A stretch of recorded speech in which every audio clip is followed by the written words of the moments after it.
Ready? 3, 2, 1, go!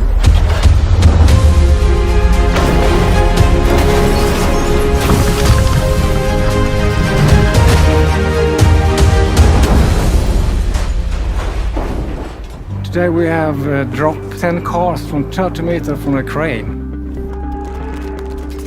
We do that because the rescue team or emergency service need to develop new methods to release people inside the car with a severe crash. We are several different rescue services that cooperate to find best practice in tools and methods and tactics regarding extrication in car accidents. Today we are testing our methods and really going about it in such a scientific way as we can. We try to measure everything, what pressure we use, how much force we have to use, how much time different methods take, all of those things. The goal is for us to be better at our job and to get access to people in crashed cars in less time. Normally we crash cars in the laboratory, and this was the first time we dropped them from a crane. We see extreme deformation after the test. And we do this to give the rescue team a real challenge to work with. There are some different scenarios where we do extrications in modern cars. For instance, when a car hits a larger vehicle, or when we have accidents in very high speed, or when we have situations where a car is hit where there are no crumple zones, for instance like the T-bone accident. In these kind of situations, the people in the car are usually in a critical situation. We usually talk about the golden hour, and that means we have to have the patient in the hospital at the latest 1 hour after the accident has happened.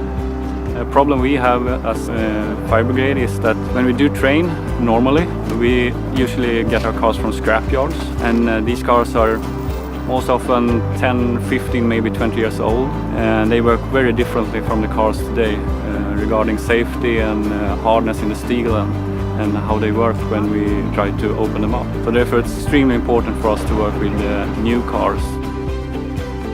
Our work here will end up in a report, and that's not just for us who's working here today. It will hopefully be used all over Sweden and possibly internationally too. The reason that we work close together is because we have the same goal, and that's to have safe roads. We like to call them Volvo's own in-house detectives. You could also call them our own CSI team, with a little twist on the famous acronym, because this amazing group of people act as our crash scene investigators. The Volvo Car Accident Research Team works to make sure that we learn from real-life accidents and constantly improve our cars. The team has been in operation since 1970. They're constantly on call, and whenever an accident involving a Volvo occurs around Gothenburg, Sweden, they quickly get to the scene. As they arrive there, the investigations start. They document and figure out the sequence of events as detailed as possible. The work continues back at the office.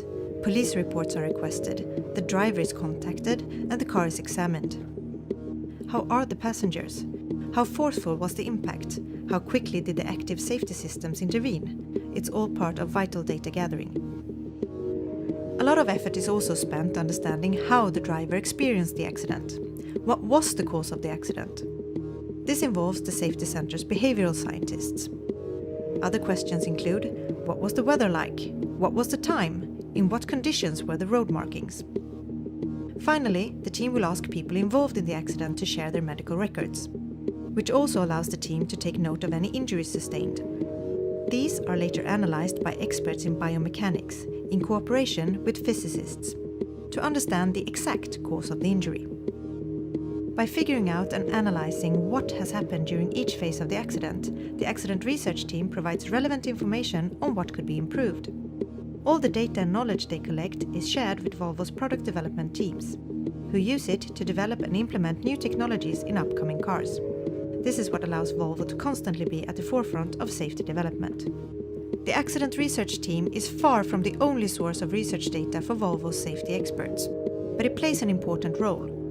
Accidents do still happen, but the consequences are much milder now, and serious injuries are much rarer than they used to be. The team's hard work and research allows Volvo to make sure that a tragic traffic accident can lead to something good. Ever safer cars.